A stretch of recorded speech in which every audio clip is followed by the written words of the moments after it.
Well, what's your definition of ego? What's your view about ego and how would you define ego? To me, the ego is not anything um, real about you. It's not your sense of self. It's not your personality. It's not your personal expression. Ego is very simply a mental activity of identifying, or it is the mental activity of claiming, identifying with thoughts, feelings, actions.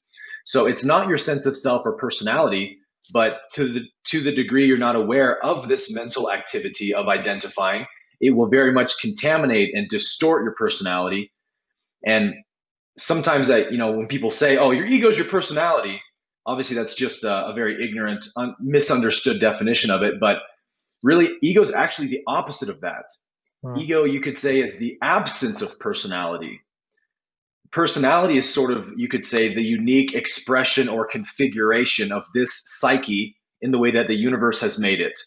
The genetics my parents passed down to me, their behavioral traits, my conditioning, and the way that I express myself. That's all the natural way the universe is sort of expressing in my form or in your form. But ego begins to distort that and actually take it away and make everyone into the same thing. So every ego is the same exact ego. They're all selfish, they're all prideful, they're all looking Hmm. out for number one, they're all defensive. So ego actually robs us of our personality and sort of makes us mental automatons in that sense.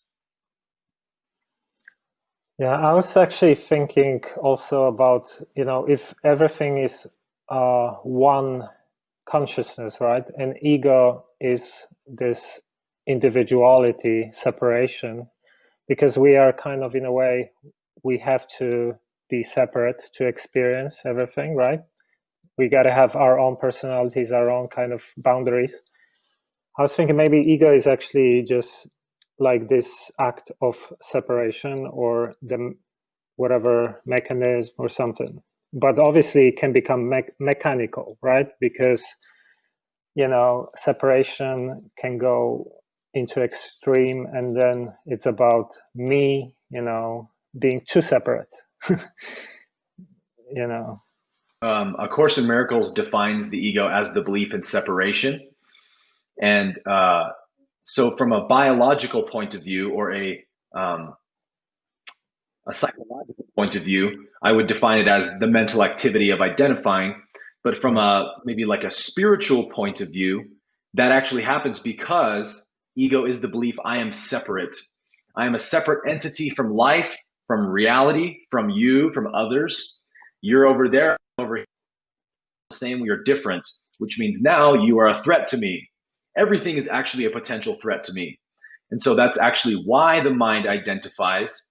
The act of identifying is the attempt to think that I know or control something.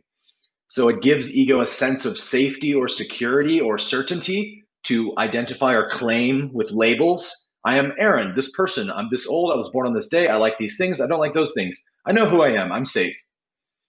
And that's actually stemming from that belief that I'm separate, therefore I'm alone and I'm in danger.